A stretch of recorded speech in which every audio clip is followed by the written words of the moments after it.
एक छोटे से गांव में रामू नाम का एक गरीब कुम्हार रहता था। उसका घर मिट्टी का बना हुआ था और उसी घर के एक कोने में उसकी छोटी सी चाक रखी रहती थी। उसी चाक पर वह दिन रात मेहनत करके घड़े, दिए और मटके बनाया करता था। रामू बहुत मेहनती था, लेकिन उसकी जिंदगी में सुख कम और परेशानियां ज्यादा थीं। कभी बारिश से मिट्टी खराब हो जाती, तो कभी बाजार में उसके बर्तन सही दाम पर नहीं बिकते। फिर भी रामू कभी शिकायत नहीं करता। वह हमेशा मुस्कुराकर कहता, भगवान ने हाथ दिए हैं मेहनत करने के लिए, बस यही काफी है।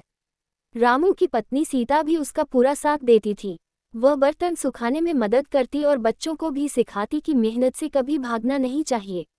उनका बेटा मोहन रोज स्कूल जाने से पहले पिता की चाक को ध्यान से देखता और मन ही मन सोचता, पिताजी मिट्टी से सुंदर चीजें बना लेते हैं, काश मैं भी कुछ बड़ा कर पाऊं। एक साल गांव में भयंकर सूखा पड़ा। मिट्टी मिलना मुश्किल हो गई और लोगों ने बर्तन खरीदना भी कम कर दिया। रामू की हालत बहुत खराब हो गई। कई दिन ऐसे आए जब घर में चूल्हा भी नहीं जला। एक रात रामू चाक के पास बैठा था। उसके हाथ कांप रहे थे और आंखों में आंसू थे। तभी उसकी पत्नी ने कहा, अगर हिम्मत टूट गई तो मिट्टी भी साथ छोड़ देगी, भरोसा रखो। अगले दिन रामू ने फैसला किया कि वह साधारण बर्तनों के बजाय कुछ अलग और सुंदर बनाएगा। उसने मंदिर के लिए दिए, कलश और सजावटी बर्तन बनाने शुरू किए। उसने हर बर्तन पर दिल से मेहनत की, जैसे वह मिट्टी नहीं, अपना सपना गढ़ रहा हो। कुछ दिनों बाद गांव में पास के शहर से एक व्यापारी आया। उसकी नज़र रामू के बनाए सुंदर कलशों पर पड़ी। उसने पहली बार इतने सादे लेकिन आकर्षक बर्तन देखे थे।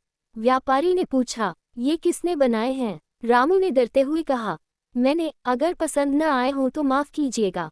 व्यापारी मुस्कुराया और बोला, नापसंद, ये तो शहर में हाथों हाथ बिकेंगे। उस दिन रामू के सारे बर्तन बिक गए। पहली बार उसे अपनी मेहनत की सही कीमत मिली। उसकी आंखों में खुशी के आंसू थे। धीरे धीरे रामू का काम शहर तक पहुंच गया। लोग खासतौर पर उसके हाथ से बने बर्तन मांगने लगे।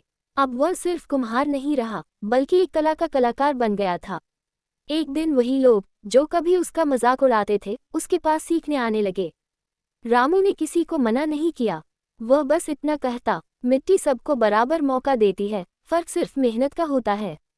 समय बीतता गया। रामू का बेटा मोहन पढ़ लिखकर अपने पिता की कला को आगे बढ़ाने लगा। उसने रामू के बर्तनों को नई पहचान दिलाई, लेकिन हर बर्तन पर एक बात जरूर लिखता, मेहनत से बना, ईमानदारी से बेचा।